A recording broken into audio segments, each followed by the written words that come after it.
आए मैं आपको न्यू रेवल स्टॉक का डिस्प्ले कराता हूँ जो शूटिंग पेंट कोट के आर्टिकल है हमारे पास न्यू रेवल आए हैं। बहुत ज्यादा माशाल्लाह स्टॉक हमारे पास आ गया, डिस्प्ले भी हो गया और बहुत ज्यादा स्टॉक अभी आ रहा है, कुछ गोदाम में भी उतर रहा है। जैसे जैसे वीडियो हमारी आई जाएगी हम आपको रिव्यू करवाते रहेंगे, ठीक है।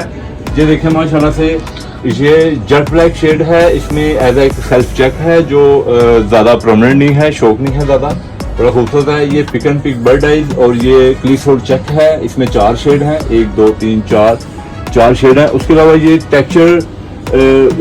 टेक्सचर पिनस टाइप ये फैब्रिक है जो एज एक फुल नैरो वीविंग में सेल्फ बना हुआ है, ठीक है। इसके कलर बहुत नायाब और बहुत जबरदस्त शेड है। ये देखिए पेंट कोड में आपको इस तरह के शेड नहीं नजर आएंगे।